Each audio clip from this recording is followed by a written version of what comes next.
I'm going to use a term I don't like, but I'm going to use it for a purpose.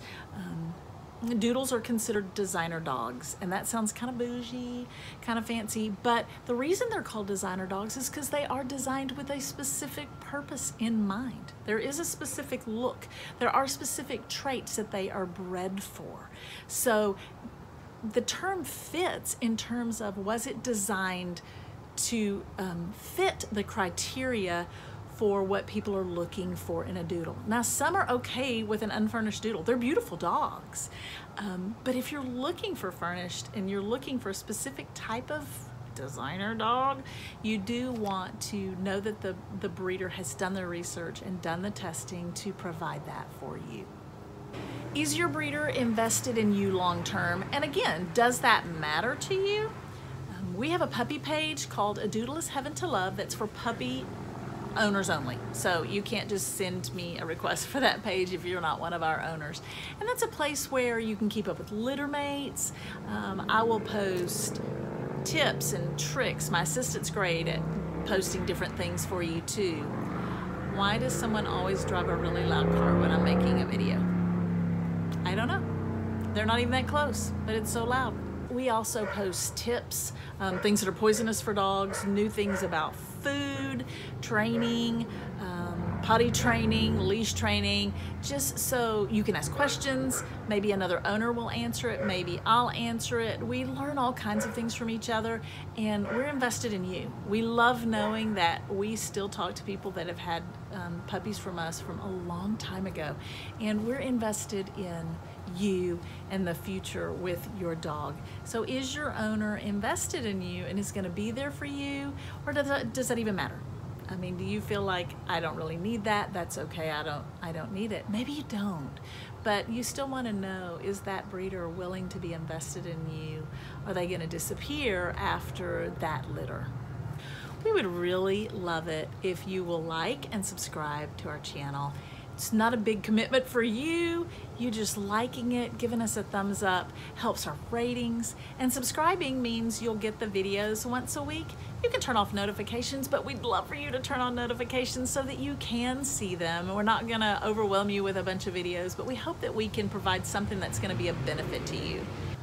So please consider helping us out and subscribing and liking our channel. We really appreciate it. We appreciate you. We hope that we've said something that can help you find the perfect breeder for your family and for your future fur baby.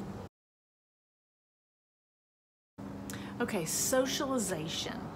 What does that really mean? And is it all that important? Socialization is way more than just playing with puppies. Everyone should be playing with puppies. It's great when a family has kids because clearly they're going to be playing with puppies. But it's more than that. Do they do early neurological stimulation? And you can look that up on YouTube, ENS. And do they do a program after that? We mix a few things. We were doing a program before we learned about puppy culture. We do a little bit of puppy culture.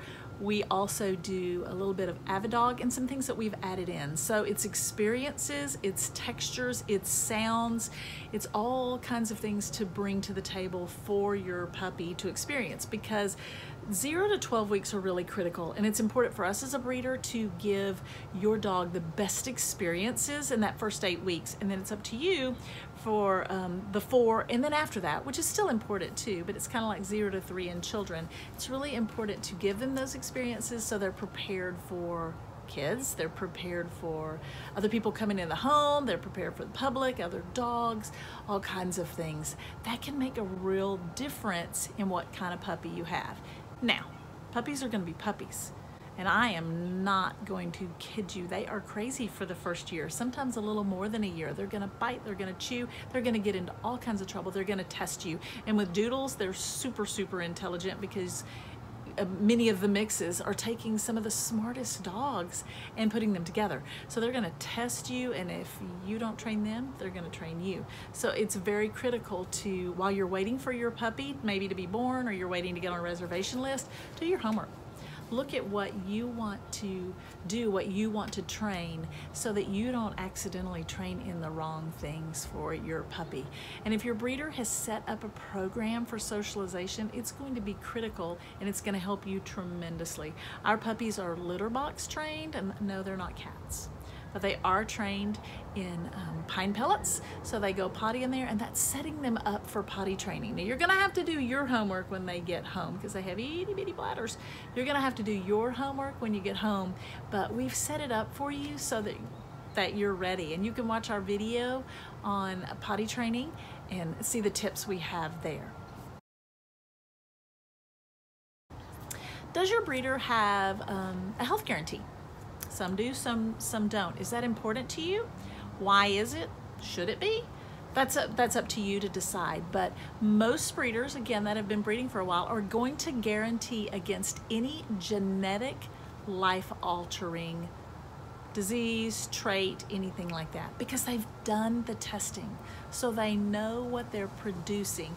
Now, having hookworms or roundworms or a urinary tract infection or being allergic to chicken or things like that, those are things that can't be predicted. That's part of dog ownership. We have to be realistic.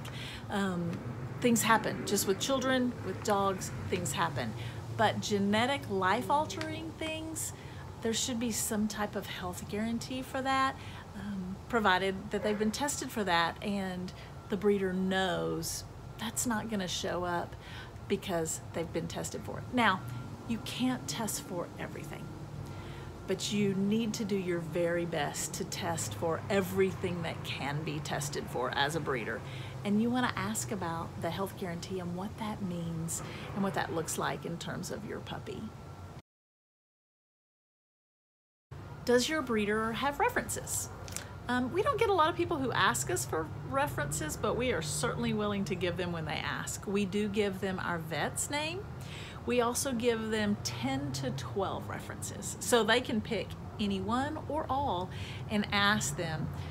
Now, of course, can that be faked? Can people just send all their friends to talk about them? They can.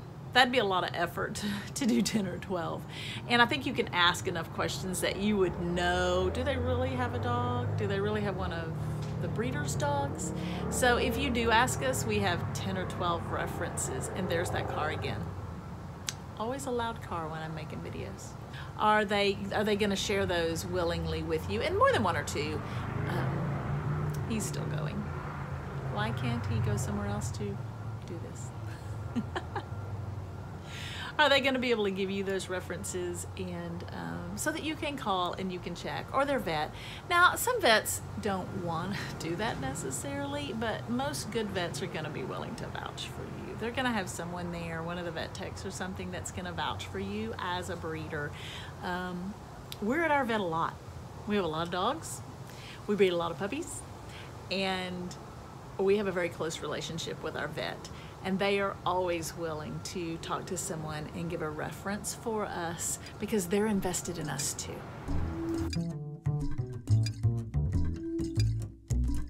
Bye.